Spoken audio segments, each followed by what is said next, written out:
it started with silence. No flashy release party, no global billboard campaign, no last-minute hype on social media. Just a song, soft, haunting, aching with emotion. And yet that very song just shook the Japanese music industry. What happened? On the surface, it's just another Spotify chart. But in Japan's 2025 first-half rankings, something extraordinary was hiding in plain sight.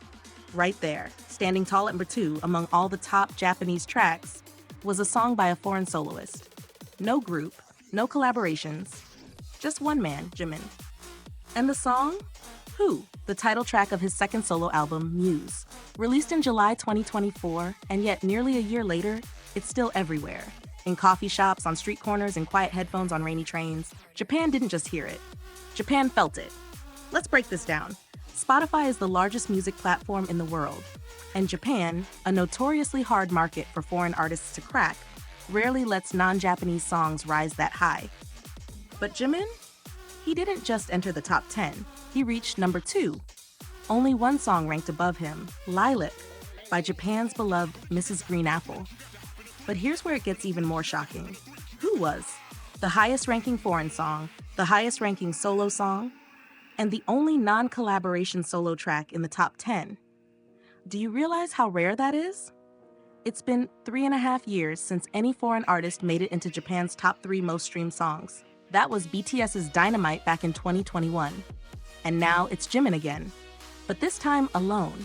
No group backing him. No bright summer anthem. Just a ballad filled with raw honesty, a fragile whisper of grief and yearning, asking, who would I be without you?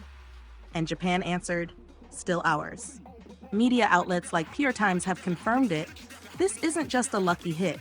Who has had a steady, long-hit impact since its release. It's held on to the Billboard Japan Hot 100 for 36 weeks.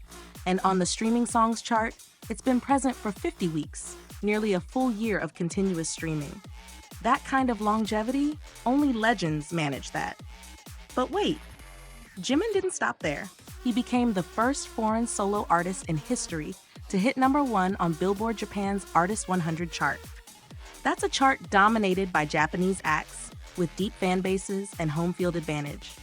And yet, Jimin stood at the top, carried by the quiet, burning love of listeners who kept his music on repeat. He stayed on that chart for 61 weeks. That's over a year of unwavering support in one of the toughest, most loyal music markets in the world.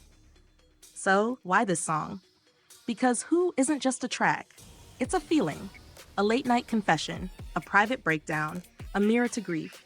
It came from a man who lost his best friend, from a soul navigating life without Moonbin, someone who meant the world to him. And instead of hiding the pain, Jimin poured it into his music. He gave us vulnerability, not perfection. And Japan listened, not because of flashy hooks or trends, but because it was real. That's what makes this story so powerful. Jimin didn't rise through gimmicks. He rose through truth.